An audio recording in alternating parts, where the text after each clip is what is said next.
Welcome to Natural Habitat Adventures Daily Dose of Nature. Today's presentation, Exploring Alaska's Bear Country, Lake Clark and Katmai National Parks, is brought to you by NatHab Expedition Leader Arthur Kampmann. Arthur holds a bachelor's degree in political science with a minor in environmental studies and transitioned from a 3-year publishing career in New York City to pursue his passion for guiding after a transformative trip to Patagonia. He spent 5 years as a sea kayaking guide in Alaska's Kenya Fjords National Park, where he achieved his life goal of kayaking with killer whales and worked as a remote wilderness lodges to develop expertise in bear ecology and ethical wildlife viewing. Since joining NatHab in 2022 as an expedition leader, Arthur has specialized in Alaska and U.S. national parks, combining his guiding skills with his passion for landscape and wildlife photography. Arthur, great to have you here on Daily Dose. The show is yours, sir. Take it away. Thank you so much, Rob, and a major thank you to everyone for tuning in this afternoon. Always exciting to talk about Alaskan brown bears, and Lake Clark and Katmai National Parks are absolute gems. So I'm really excited to discuss this topic today. So once again, thank you for that lovely introduction, Rob. My name is Arthur Kampmann. I'm a photo expedition leader for Natural Habitat Adventures, and I've been guiding up in Alaska since 2014. And yeah, Alaska is just a magical place. And I think the 2 national parks that I am going to discuss today are just some of the absolute crown jewels of the national park system. In case you missed it, about a month ago, I did one on Denali National Park and Kenai Fjords as well. So this is kind of a conclusion to that series, talking about the trips we see on our Ultimate Alaska. But yeah, without any further ado. So today, here to discuss brown bears. And so brown bears and grizzly bears, people do like to get these mixed up, but it all does fall under the same Ursus arctos. And Ursus arctos in Latin, Ursus is bear, and arctos in Greek is bear. So you have the bear. Now, the way I like to kind of think about this is the distinction between a grizzly bear and a brown bear is in so many ways a geographical distinction. So it's based off of where they live and the available food to that location. So on the left here, we have a grizzly bear in Denali National Park in the beautiful fall colors. And then on the right, we have a brown bear on the sedge meadows of Katmai National Park and Preserve. Now they're taken at drastically different times of the year. So one is in late fall, which is September in Alaska. Then the other is in early June. So there's a huge size difference between these bears. And one of the bears had all summer to eat, and the other bear is just really getting going. So the brown bears are dramatically bigger than the inland grizzly bears. You can also think of grizzly bears being in Yellowstone National Park. Basically, it's if they have salmon as an available food source, that's when you're going to consider them a brown bear. If they don't have salmon, you're going to be considering them grizzly bears.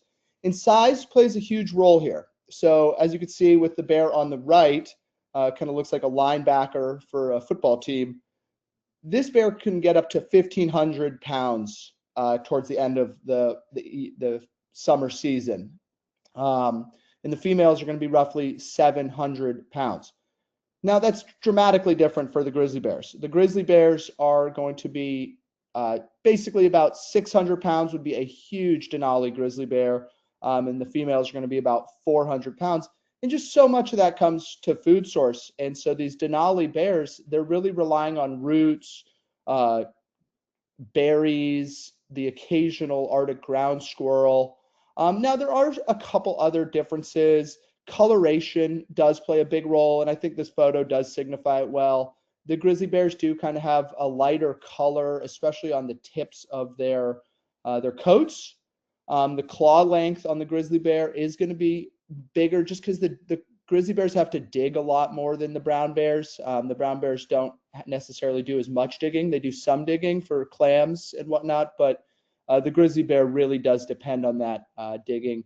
And then just behavior-wise, coastal brown bears can tolerate a lot higher bear density than grizzly bears. You know, in Denali, it's very rare to see multiple bears that aren't related close by, whereas in Katmai and Lake Clark National Parks, that's a pretty common sight, is to have multiple bears in view at the same time. So just a couple key distinctions between them. Now, I think this is a really cool map, kind of that current and historic range. Huge Lewis and Clark fan, and when they started going west out of St. Louis, they were encountering grizzly bears on the Great Plains. So you can see that historic range in the green. That's going to take you down into Mexico. You think about states like California, the grizzly bears on the state flag. Now, grizzly bears do not occupy that habitat anymore. The places you can find them in the lower 48 would be in Yellowstone National Park or Glacier National Park. But really the stronghold for bears, especially brown bears, is going to be up that British Columbia coast up to Alaska, with Katmai and Lake Clark being some of the best places in the world to see this iconic species. You know, down in the lower 48, before bears were really hunted out, you had roughly 50,000 grizzly bears down in that area. So a dramatic decline, because now there's about 1,500 found in the lower 48.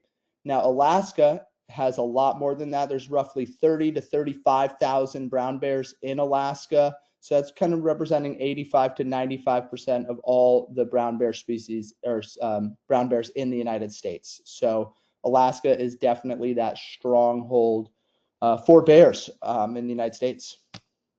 And that's just kind of cool because brown bears are found in Europe and Russia. So I think there's just a cool map as well, kind of showing that they are circumpolar, going around the globe in that sense. So Russia does have a very strong population of bears. The best number I've been able to find is about 100,000 brown bears in Russia, and Kamchatka, Russia, which would be over on Russia's, I guess, far east coast. That's a huge stronghold for brown bears. But, still into Europe as well. There's Romania has a robust brown bear population, as does Scandinavia as well. And I think it's kind of cool to look at that historic range to see where they were up in northern Africa at one point in time. So just kind of fascinating to think about where brown bears historically were and now where we currently can find them. Now, one thing that makes brown bears especially successful is they're omnivorous with just highly flexible diets, adjusting what they're going to eat based on the season. So in coastal Alaska, bears rely heavily on salmon, and that's going to provide the fat and proteins needed to survive winter and reproduction. While the inland bears, they do have to eat more plants, berries, roots, and the occasional, moose calf, something like that. But the coastal brown bears really have their pick of what they can go after, because that's obviously a bear on the left eating a salmon, but on the right, you have a bear grazing on the coastal sedge meadows. Now, sedge is one of the most reliable early season food sources for brown bears, providing protein-rich, highly digestible forage that allows bears to gorge efficiently and rapidly, which this allows them to rebuild muscle after hibernation and lays the foundation for their body condition for the rest of the year. Now, sedges are relatively low in fat, but they're surprisingly high in protein and digestible energy. And bears, they can eat up to 80 to 90 pounds per day of this sedge. It's kind of incredible when you're at bear camp and you're watching a bear just go and at it on the sedge, and they can do it for hours and hours, and it's honestly so incredible to watch. They're just so passionate about it, and it means so much to them, and it's just this renewable food source that the long Alaskan daylight just replenishes the sedge, and the bears are out there grazing. It's almost as if you're watching cattle graze. It's pretty astonishing. But this sedge, it can give them 8 to 20,000 calories per day, depending on how ambitious they're being. Then, that kind of sets the stage for them. They also, can go out and clam, do other things, but really they're biding their time for those huge fish runs that are famous along the Alaska coast. And so, once the salmon start to run, bears can really pack on the calories, and they can be adding 30 to 100,000 calories per day, which is why salmon are just a true driver of the fat gain that bears are known for. So on the left, we have an image of a bear skull, and on the right, we have an image of a human skull. And brown bears, their hearing and vision is roughly on par with humans. So in many ways, they rely on their extraordinary sense of smell to help them find all this food. Now, if the olfactory structures, which are known as turbinates, were to be flattened out, a human's is going to cover roughly the size of a postage stamp. A dog's is going to cover roughly the size of a piece of paper. Now, a bear's is going to be about 3 to 4 pieces of paper. So that's one of the most sensitive noses of any land mammal. Now, the bear's nose is also packed with these tiny little muscles, and it allows them to flex and flare their nostrils with unusual control. And then that just really helps them sample and analyze scents from multiple directions and dramatically enhances their already powerful ability, their olfactory ability. Now, this to me, in many ways, I think of it as bears see the world through their nose.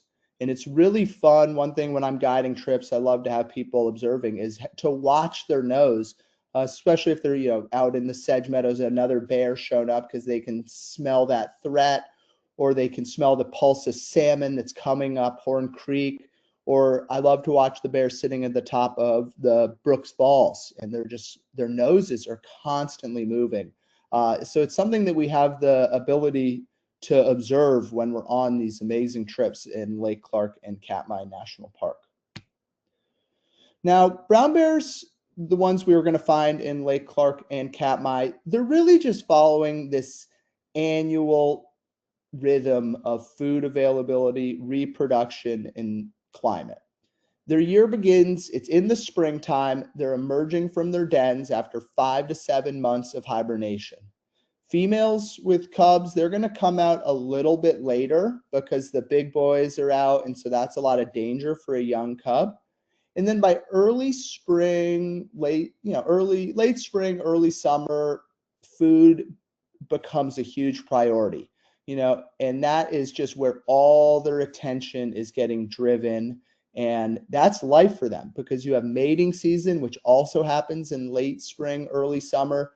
But food is such an important driver in the bears' seasonal life, because bears, they come out of the den, they gorge all summer long, and then they're starting to, make their way back up into the den sites as fall comes around. But they really need to do so with full bellies, because they're going to be in their dens in Alaska for about 5 to 7 months. So hibernation, and bears undergo a hibernation each winter, but it's in many ways unique compared to smaller mammals. Unlike true hibernators, which would be an Arctic ground squirrel, bears experience a state closer to a deep torpor rather than a full hibernation. Now, during this time, typically October, November through March, April, that's when bears are going to be in their dens. It really depends on the specific bear, the food availability, where they're at, the winter conditions that are setting in. But about October, November, they're starting to go to the dens, and then they're coming out March, April. Now, it's fascinating, right? When they're in the dens, they are going just remarkable physiological adaptations. Their heart rate dramatically drops, metabolism slows. They do not eat, they do not drink, they do not urinate, they do not defecate, and they are surviving entirely on stored fat. Nitrogen from their body waste is efficiently recycled to preserve muscle and organ function despite inactivity. So this allows females to nurse newborn cubs without leaving the dens. And I almost think of it as the den is like an external womb for the female bears. Bears, and some people think that bears are just completely out when they're in their dens. That's not true. They are easily awakened, whether it's an environmental cue, such as the rivers change course and crash down through their den. They are kind of ready to get going and get out of there. Bears have been known to leave their dens and go on little winter walkabouts. Not totally common, but it does happen. But these adaptations that they have in the den really just allow them to emerge in the springtime healthy and ready to go for the following season. Now, bears also practice delayed implantation. You might also know this as embryonic diapause. And that just means after mating in the late spring, early summer, the fertilized egg develops only to the blastocyst stage and enters a hormonally regulated state of suspended development. It floats freely in the uterus for several months until the female's body condition, the fat reserve she's put on, and environmental cues trigger implantation in the fall. So that ensures an active fetal growth and birth are synchronized with the optimal winter denning conditions, and that they're not giving birth at inopportune times. So it's really just this seasonal aspect for the bears that, they're coming out, they're mating in that late spring, early summer, they're packing on the pounds all summer long. And if they did so successfully, then that egg's going to implant, and then we get to see baby bears. So it is just this, amazing cycle and amazing amount of things that need to happen all in, perfect structure, but bears have mastered that. And then I love the idea of thinking, maybe right now somewhere in Katmai and Lake Clark, there's a mama bear in the den with two pretty new bear cubs. It's just kind of grabs your heart a little bit to think that that's going on up there. Now, delayed implantation is rare, but it's an evolutionary, really, it's an important reproductive strategy found in over 100 mammals practice this. Obviously, bears are one that do that. And all the bear species do practice it besides pandas. So pandas are kind of the oddball out on that one. But another one family group that we're familiar with would be mustelids. Mustelids, so river otters, wolverines, minks, sea otters, they also practice this. Pinnipeds, so harbor seal, stellar sea lions, and even some marsupials, kangaroos can also practice this. So it's just, in many ways to give birth at favorable seasonal conditions, which is so important for our bears. Just a couple images of what it would look like in a bear den. So that's on the right, and then the photo on the left is actually an old bear den that was used the previous summer. And the researcher, if you can make it out, there is a foot coming out of that. So it's a pretty incredible photo. So they're down in the bear den doing collecting some post denning samples. But yeah, they're going to be in these dens for roughly 5 to 7 months. And dens are typically located on hillsides. They're going to use natural caves. Under tree roots is common. Just whatever is going to help them provide insulation from really extreme cold, snow, wind. And yeah, I mean, they're going to be pretty careful with their selection of den site. It has been seen that they're not going to necessarily go to the same exact den site each year. They might go to a similar area, but they seem to want to excavate a new den site annually.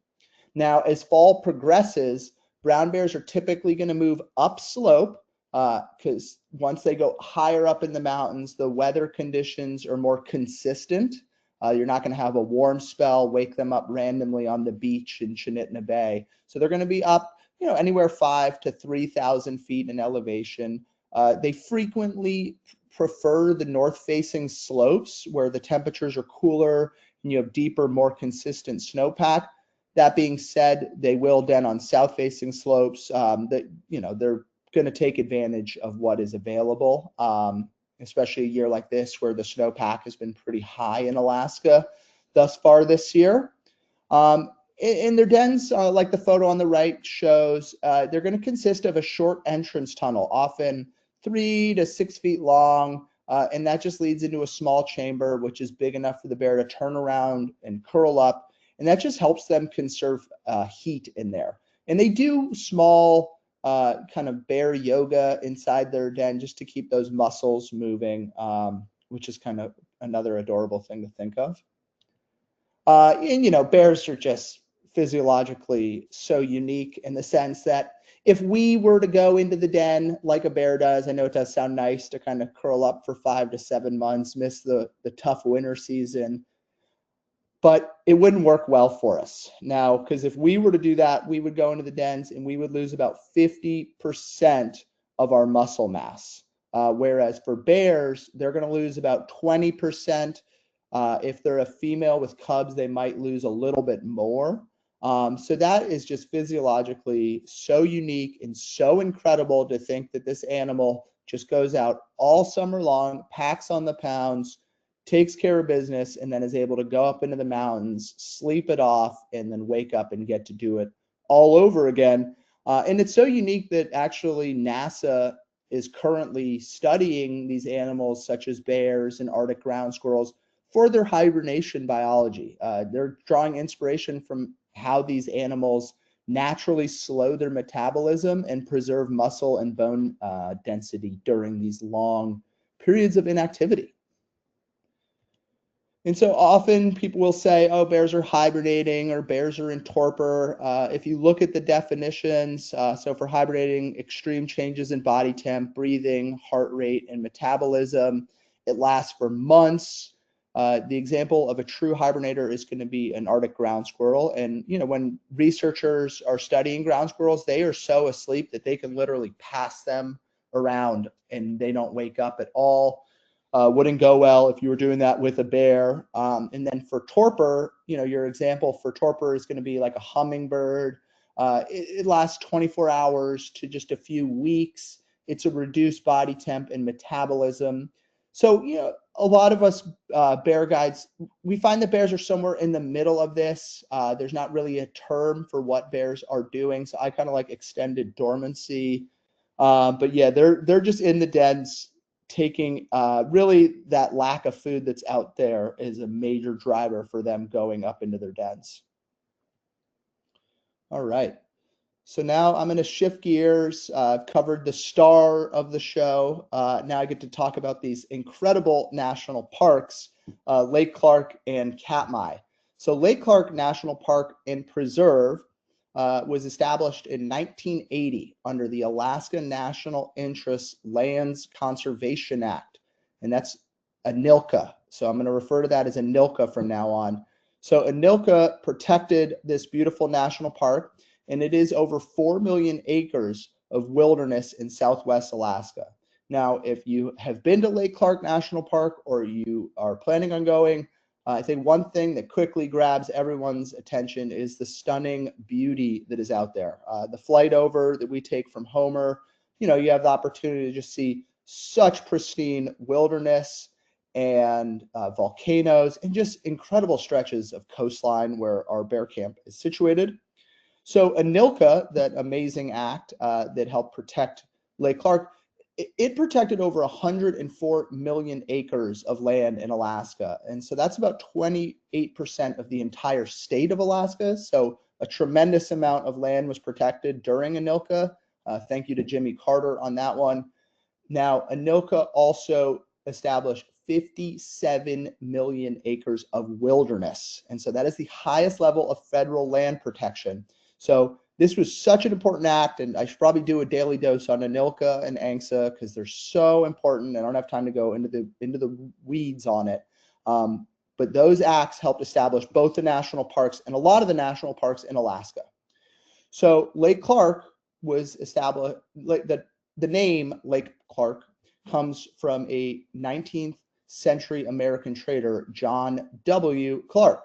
In 1891, he was the agent on the Nushagak trading post, And he was part of an expedition that became the first known non-Native Americans to see the lake.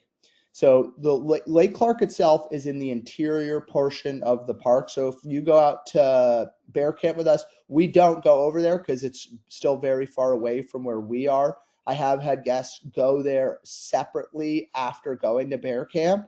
It's a beautiful area. So if you're planning on really diving deep into Lake Clark, it is another cool place to see. But that lake was named after John Clark in the late 1800s. But before that, the Dena'ina Athabascans, they called it Kitsavena, and that is a place where people gather lake. And so this land that we get to bear view on and really feel that sense of wilderness has been lived on for thousands of years by the Dena'ina Athabascans. Really living seasonally and nomadic and taking full advantage of the resources that this incredible national park provides. Because obviously we're out on the coast, we're looking at these coastal sedge meadows where the bears are having an all-you-can-eat buffet with the sedge and the salmon.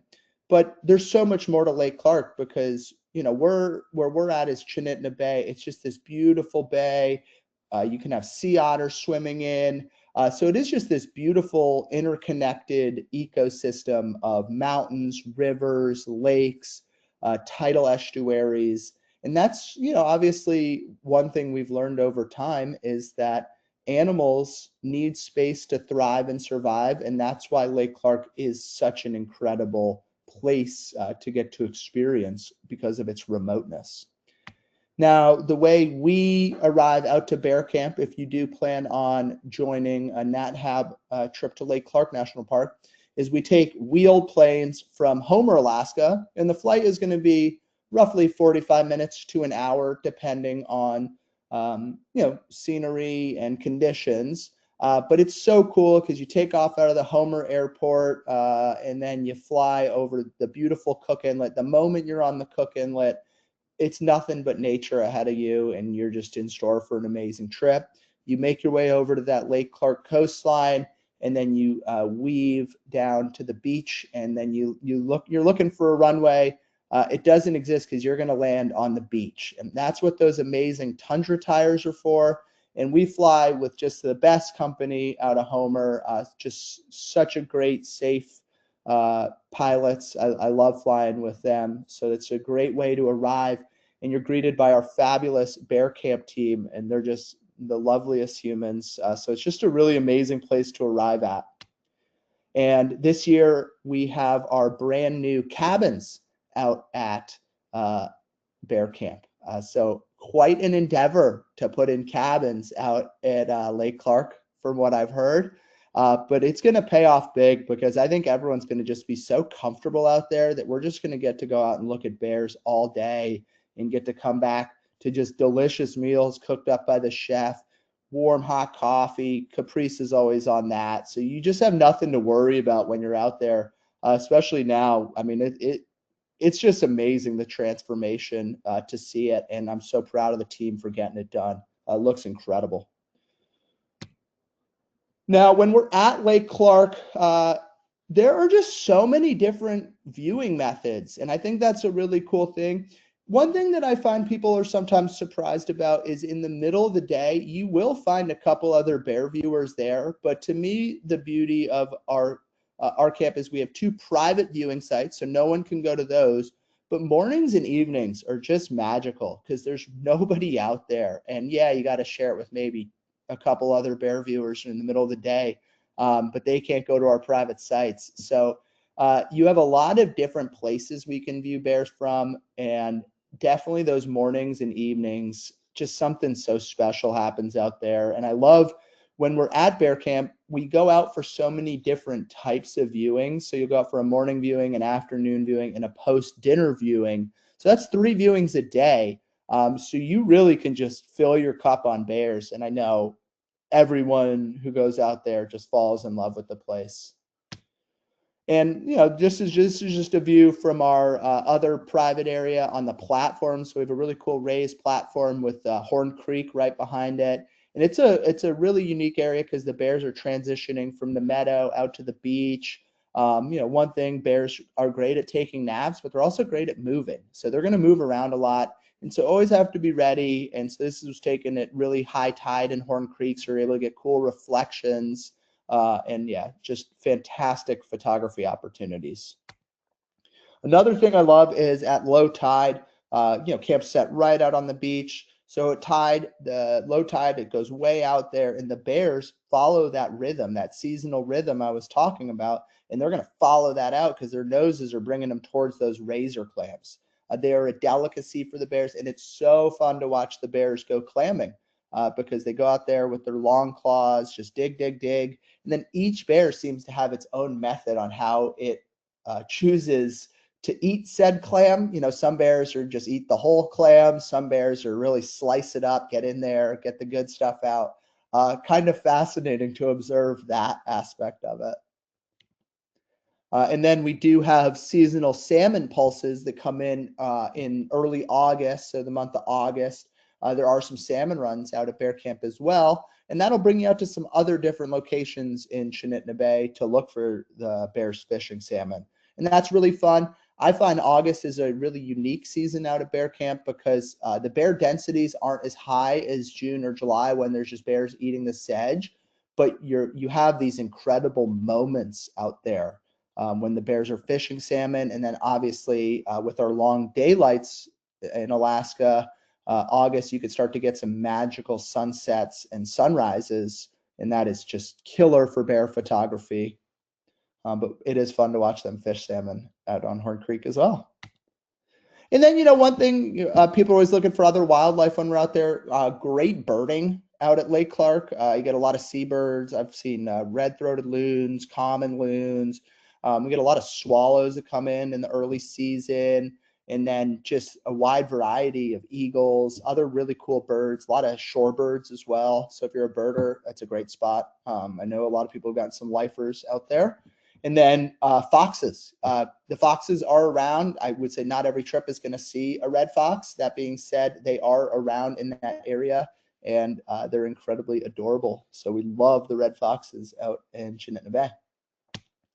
And then a fun story about Lake Clark is in 1968, this gentleman named Dick Prenicky, he was 51 years old. He flew into that Twin Lakes, that interior part of Lake Clark, and he wanted to get away from the hustle and bustle of the world in 1968. And so he flew out there and he filmed himself for roughly 30 years, building a cabin, living life out in Lake Clark. So Dick Prenicky, and I will link the name of this documentary because it's on YouTube. It's amazing to watch because he filmed it so beautifully, and it's just such a simplistic life. And so that is something, if you were interested to go and see, that cabin still does stand. It's on the National list of registered of historic places. And so it is just, it serves as a testament to his remarkable life out there. And so it's something that not many people know about Dick Prenicky. So I will highlight that at the end so you can go and check that out. And then, of course, there is the issue that's going on right now near Lake Clark with the Johnson Tract mine. Now, Johnson Tract mine is not in Chinitna Bay. It's a couple bays up. And we just had an incredible daily dose. I will also plug at the end that you should check out. But Johnson Tract mine does impact a lot of the bear habitat and a lot of the area that we get to view brown bears in.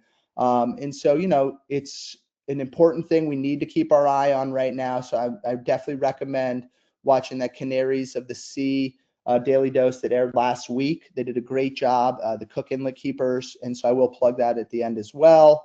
But definitely a big issue and something we highlight when we're out there because we want to keep habitat intact. But Lake Clark's just an amazing place. Absolutely love it.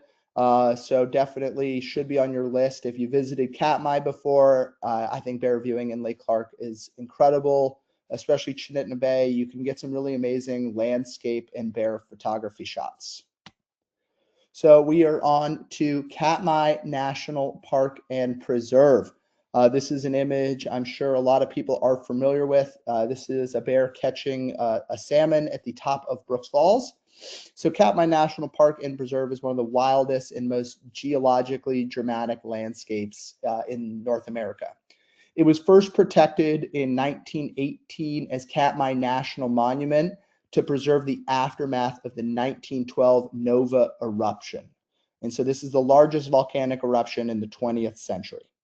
Over time, scientists realized Katmai was far more than a volcanic landscape. The park protects a massive interconnected ecosystem that supports the most productive salmon runs on Earth. So in 1980, Katmai was expanded and redesignated a national park and preserve from that ANILCA Act, and that now covers 4.2 million acres, and 3.4 million of those acres are designated wilderness. Just remarkable. That is larger than the state of Connecticut. The park includes active volcanoes, glacially carved valleys, long stretches of intact, remote coastline. But it's also a cultural landscape. So if you go to Brooks Falls, there is a cultural exhibit you can see there. Natives have lived in Katmai area for 9,000 years. So you have Alutiiq, the Dinaena Athabascans, and just once again, really relying on those resources that this particular stretch of Alaskan coastline can provide. Now, Katmai does have one of the highest and largest, most concentrated protected brown bear populations on Earth.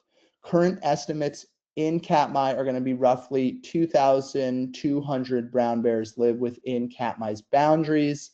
And so that makes it just so important for important brown bear habitat. You connect that with McNeil River, Lake Clark National Park, and what we call the Bear Coast, and you have the most intact interconnected bear ecosystem in North America. Now, parts of the Katmai Coast scientific studies have documented some of the highest brown bear densities ever recorded. Some of these estimates exceed 150 to 500 bears per 1,000 square kilometers. So that's just something you would never find in Denali. Like I mentioned earlier, these brown bears do tolerate just a lot closer, existence with other bears because of the food resources. Now, the Valley of 10,000 Smokes, the reason Katmai was protected, was created by the largest volcanic eruption of the 20th century. This occurred in June of 1912. Reading about it is just a catastrophic eruption that darkened the skies in Kodiak for days. Absolutely incredible. Now, this eruption released more than 28 cubic kilometers of ash and pumice, making it 30 times larger than the 1980 Mount St. Helens eruption. Massive pyroclastic flows filled a broad river valley. So as this ash was deposited, it basically cooled over all of the rivers that were in that area. And when that happened, it created these giant steam vents. And if you've come on a Yellowstone trip with me, you know those are called fumaroles. And so when the first researchers came out there, they saw this valley had smokes, thousands of smokes. So that's why it got dubbed the Valley of 10,000 Smokes. Nowadays, those fumaroles have all mellowed out. They're not smoking anymore, but you have this geologically incredibly beautiful valley. I personally don't recommend people on the NatHab Ultimate Alaska trip to go out there on one of our 2 days there because it's such a long bus ride and the priority of those 2 days is bear viewing. But sometimes they do offer scenic flights over the valley. And that's something that you can, if you're interested, it would be an add-on fee, but you can work with your expedition leader. No promises because some days they don't offer it. But if you can, and you are interested in seeing this unique valley, the plane is the way to go, in my opinion. Now we have 2 trips to go to Katmai. One is going to be on the Katmai coast, and that is aboard this beautiful boat called the Ursus, a converted crab fishing boat. Now this trip is awesome. I've gotten to do this one as well. You're out on the sedge meadows. A little bit of a difference between the sedge meadows in Katmai and Lake Clark is in Katmai, you can walk out onto the sedge meadows. So that does require a higher level of physical fitness. So, that's something I would just consult with your adventure specialist on. But I think a lot of people, if you want to go see bears in that way, you can do it. You just got to train for it. Go to the gym, walk on the treadmill, build up your strength over time. Because honestly, going out on the Ursus is such a special experience. And it's amazing that NatHab has worked with them for so long to be able to do that. These are some views you get along the Ursus, being out on the sedge meadows with the bears. You can kind of get some unique perspective and just beautiful mountains out that way. And so basically with the Ursus, you take a little skiff in every day, you bear view. Sometimes you have lunch out there. Sometimes you have lunch back on the boat. Really depends on your weather conditions, group dynamics, stuff like that. But it is so fun on the Katmai coast as well. And yeah, just remarkable bear photography out there. So salmon are the driver of so much of this, right? And in Alaska, we have 5 species of salmon. Chinook, sockeye, coho, chums, and pinks. And all 5 are anadromous. And what that means is they're born in these freshwater ecosystems. They go out to the ocean to get nice and big, and then they come back to their river to spawn and do it all over again. But that really drives a lot of the wildlife we get to see. And with so much of this, we're in the Bristol Bay watershed. And Bristol Bay is an intact ecosystem because there's like very few dams, roads, industrial development. So salmon can migrate freely from the ocean to their spawning grounds. And that's just so important. And then the last few years, there's been a big boom on sockeye. So the past 10 years, sockeye salmon have done incredibly well. Some of the other salmon species aren't doing as well, especially the king salmon, the Chinooks, they're not doing as well. But the sockeyes are booming, and you're probably seeing it in your local grocery store, wherever you are in the United States. Sockeye salmon they're in the stores a lot now, and I highly recommend eating them because it supports the incredible Alaskan fisheries. But you got to have a lot of protection out there because this is one of the most beautiful and intact salmon runs left in the world. And so I know a lot of people who've been into the bears the last few years have been following along on the Pebble Mine fight. And in 2023, the United States Environmental Protection Agency issued a Clean Water Act veto. And that essentially was a really good win for conservation and bears. Another thing that really helped us was a native corporation in that area, the Pedro Bay Corporation.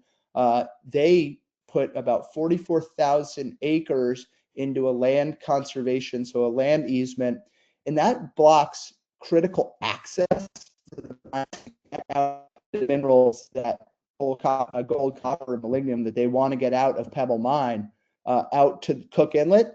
That makes it almost impossible for them to make a road out there. So with that, in 2023 blocking the Pedro Bay conservation easement, we have some really big wins for bears in the Bristol and salmon for wins for these species in this ecosystem. So it's so important. And now, I know a lot of us wonder, with what's going on in the world, aren't they going to overturn it? So it is possible, right? We've seen that happen. Pebble Mine's been going on for so long. We've seen many wins and then losses. But with that conservation easement, it's made it so financially difficult for the Northern Dynasty Minerals to get the mining materials out that it doesn't look great for them. And so even if they were to veto this, they still face major hurdles in having this be a successful mine. And so let's hope that continues for the future. Now, scientists and fisheries experts all agree that Bristol Bay salmon is unique, valuable, and we need to protect it forever. And one thing when I'm guiding out in the Bristol Bay region is we're up in these floatplains. I love to point out how connected all of the waterways we see are. And there's so much water out there, you can't believe it. So if a mine were to leak out into the ecosystem, what would happen? It would be detrimental. So we want to keep this one in the ground. And so, you know, salmon, like I mentioned, they are just so incredibly important for all the bears, and we get to celebrate them. And Katmai is an amazing place to see bears fishing for salmon, whether it's on the rivers, the streams. So yeah, it's just an absolutely delightful place to watch that.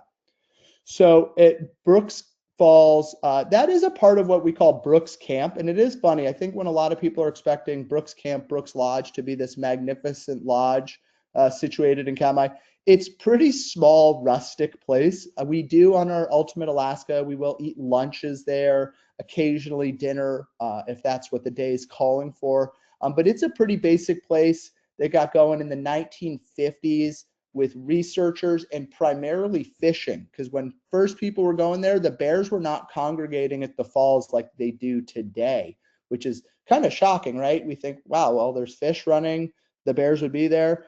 It's just a really intact ecosystem, and the bears weren't necessarily going to this specific spot within it. But Brooks Falls and Brooks Camp is a highlight of any trip to Alaska to see the bears fishing salmon at the falls. And so once again, on our Ultimate Alaska trip, we do stay in King Salmon, and that's going to be about a 25-minute flight each way, 20, 25 minutes on float planes. And so when we fly from King Salmon, we fly over the beautiful watershed of Bristol Bay, Naknek Lake, and we make our way to Brooks Camp. And yeah, we call this bear traffic control when the bears are napping on the beach.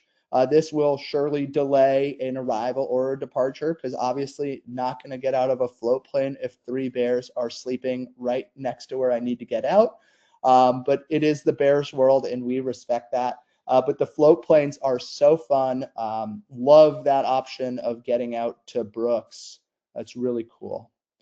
And, you know, one thing a lot of people always are concerned about when at Brooks is the wait time on the platforms. So when we go out there, we will sign up for a 30-minute viewing, and you get that 30-minute viewing, and then you're off the platform, and then you can sign up again.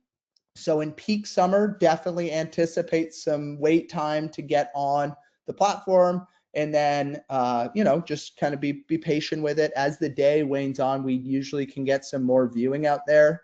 That being said, there are other amazing places to photograph and observe bear from. So this is taken from the platform that's right below the Brooks Falls platform. This platform is called Riffles. There's no wait time on Riffles. So if you're waiting, some people like to go rest and sit down where there's a little bench to rest their legs. Some people want to just observe bears for all day long, like myself. So I'll find myself out at Riffles, and I love this because this is kind of a below the falls shooting up at the bears. So you get some really cool vantages like that.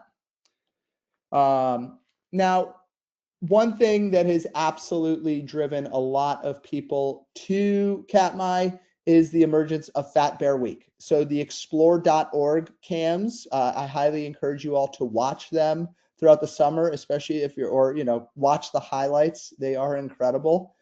Chunk was the winner this year, Bear 32.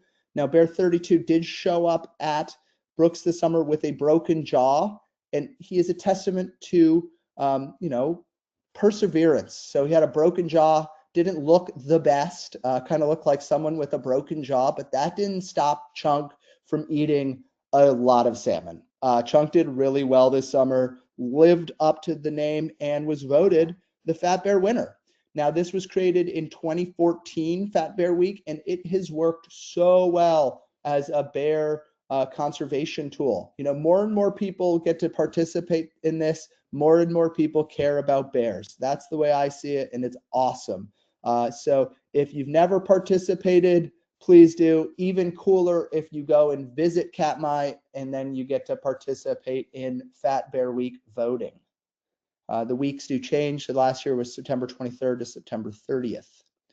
And the bears just get so large. It's incredible.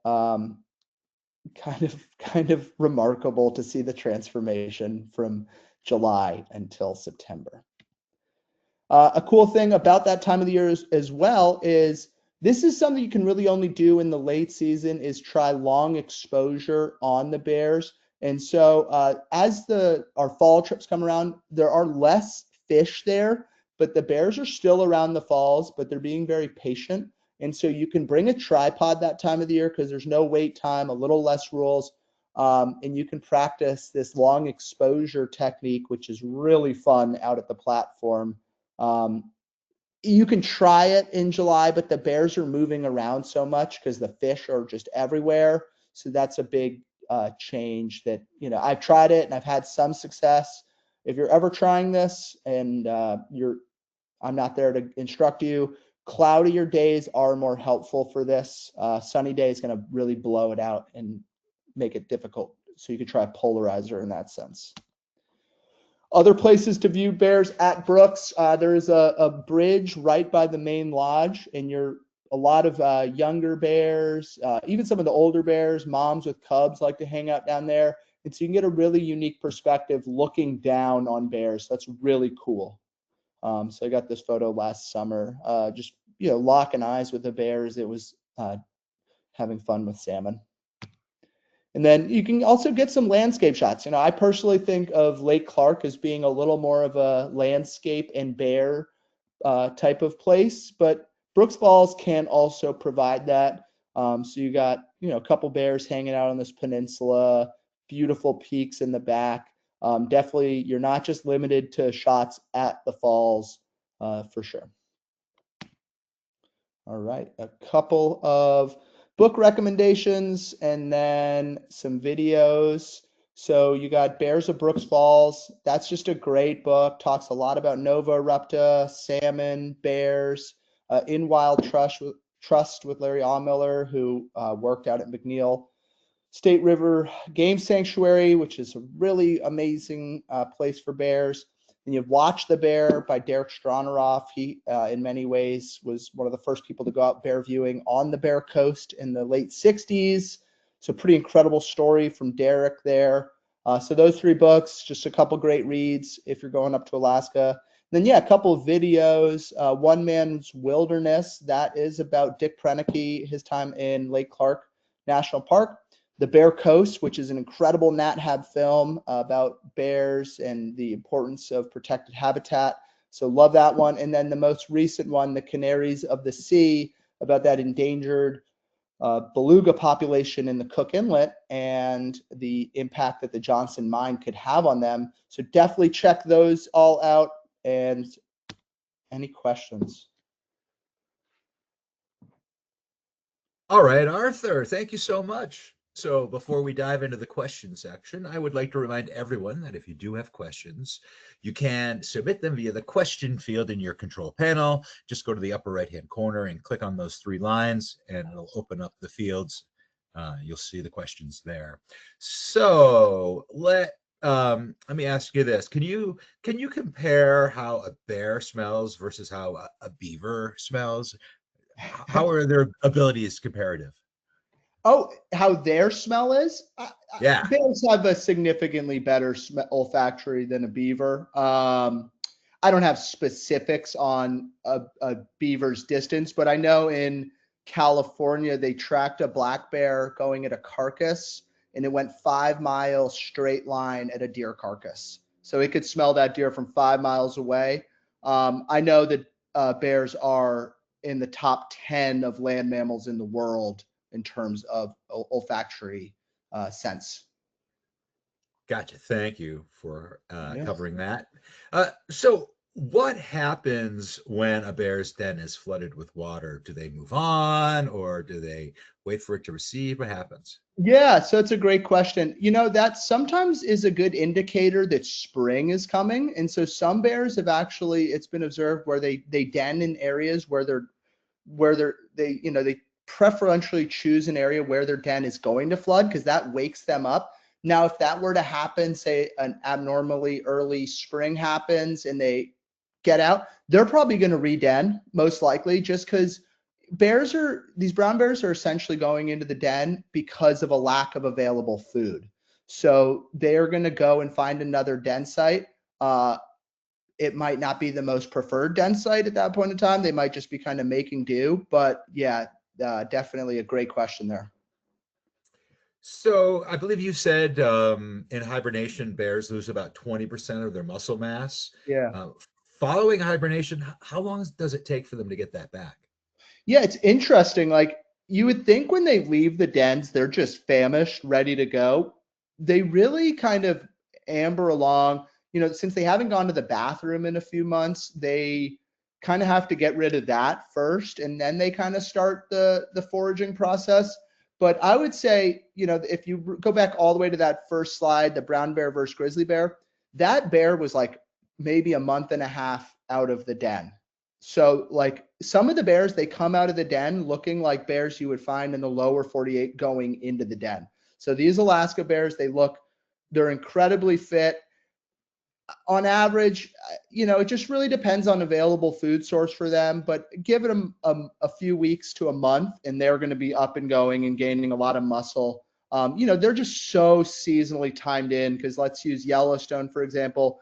They're coming out of the den right as those bison are falling into the kettle ponds and the pronghorns and elk are having their calves. So they're really cued into seasonal movements. And so that allows them to come out at the perfect time to restore their muscle. Great question. Gotcha. Thank you for the answer. Of course. So we have a wildlife photographer or two here, and the question is, they'd like to know how close they can actually get to the bears on one of our trips. Oh, great question. Yeah. So it all is going to depend. We never approach the bears ourselves. We let the bears approach us. That being said, a lot of these photos you've seen on this presentation have been taken with an 18 to 80 lens. So that's a landscape lens. My other lens is a 100-400. At both Katmai and Lake Clark, I think Lake Clark, you could go up to a 600 at times, but Katmai, especially Brooks, I shoot with my landscape lens a lot more than I would imagine. So I think having a couple different lenses, but basically a nice range from 18 to 24 up to 400 to 600 is a great range for the bears. And you're going to have many different types of encounters, and that's why we like to go a bunch of times, because no one time is the same, right? It's incredible out there. So if I'm not a photographer, is this still a good trip for me to go on? Absolutely. You're probably going to have more fun because you're not going to be fiddling with a camera the whole time. You'll just be locked into your binoculars watching the bears, and then you get to benefit from our new photo share platform. And we have spotting scopes out at Bear Camp, and if Brooks, you're so close, if you have binoculars, bring them. But my goodness, yes, if you have never gone and seen the brown bears of Alaska, it is one of the coolest things in the world. Yeah, I know we asked this question a bunch, but can you explain the difference between a brown bear and a grizzly bear? Yeah, absolutely. And so back to my first slide. So if you rewatch this, I did talk about this, but essentially it's a geographic distinction. And so brown bears have access to salmon and grizzly bears do not have access to salmon. Therefore, brown bears get significantly bigger than grizzly bears. A male brown bear could be 1,000 to 1,500, whereas a male grizzly bear can be 500 to 700 pounds. Wow. Okay. Good to know. Thank you. Oh, absolutely. So, can you talk about Pebble Mine? Is there any effort underway to make that a national park? There's not any effort to make it a national park at the moment. It sits in there's a lot of different agencies that hold land over it. So I don't think it would ever become a national park. But that Clean Water Act that helped protect Pebble Mine, and all of the issues that are like the Pedro Bay Native Corporation putting the land into an easement to block the road that they would take the minerals out on. Like that's huge, because now even if they did mine it, getting the minerals back to market is going to be so cost prohibitive that they're not even really, they have to almost come up with a whole new plan now, which, you know, it's this Canadian company. They're really, Tom Coyer, the guy, he's set to get $15 million if it goes through. It's short-sighted because this is just such an intact ecosystem with a robust salmon population. And then bears is just this beautiful umbrella species that just make us all want to go out there. But so much protected land in the area, and thank goodness for the native corporation of Pedro Bay to forfeit their land to protect it for perpetuity. So if I'm at bear camp, what are the chances I'll see a wolf? You know, people have seen wolves before out there. That being said, the most likely chance of seeing a wolf would be on our trail camera, because wolves are definitely out there. Back in 2020, we did have a pack of wolves out in that area. You know, but wolves they're hard to see, right? They know we're a threat to them. If you really want to see a wild wolf, Yellowstone is the best place. Like, I've been up in Alaska for 13 years now, and I've seen 2 wolves. So, and I guide our winter Yellowstone trips. I think in the last 2 trips, I've seen 30 wolves. So a lot better chance down in Yellowstone than up in Alaska, even though there are way more wolves in Alaska. Very interesting. Good to know. Do we have to worry about bears coming into bear camp, or are we going to be protected? No, that's what Caprice is for. She's our bear camp is just amazing. We have an amazing team. We're very vigilant about food waste and keeping it a smelly, you know, all of our smells in the areas. And we don't want bears to know about those smells. So no, you don't have anything to worry about. And all of our expedition leaders in Alaska are expert bear viewing guides with many years of experience. So you're in great hands when you're out with the NatHab expedition leader, when you're out bear viewing, and then obviously our camp staff they're the best. So we really do a great job to make sure everyone's safe and comfortable out in bear country. Thank you so much, Arthur. Well, it looks like we're just about out of time for questions at this point. So I'm going to throw it back to you for some closing comments. Yeah, so thank you all for tuning in. And I have a bunch of trips up in Alaska this summer, and I just hope I get to be out there in the field with you, looking at bears and talking about bears and photographing bears. It's just the best. Lake Clark and Katmai, I think they're both worth it. You know, whether you go to both in one year, you know, I know people go to all of them, Lake Clark many times. So it's just an incredible place, and just can't wait to see you all up there. Arthur, thank you so much for taking the time to present for us today. Terrific webinar. We really enjoyed it. And I'd also like to thank everyone who joined us today. So if you are interested in information on how you can get up to Alaska and see some bears with NatHab, please give us a call at 800-543-8917 or send us an email at info@nathab.com. Our adventure specialists are happy to help you out. Join us tomorrow for our next Daily Dose of Nature. You can check out this week's lineup, including registration links, on our website at nathab.com/webinars. We did record today's presentation, and the replay will be available on our website soon. With that, I will conclude the webinar. So long, everybody. We'll see you next time.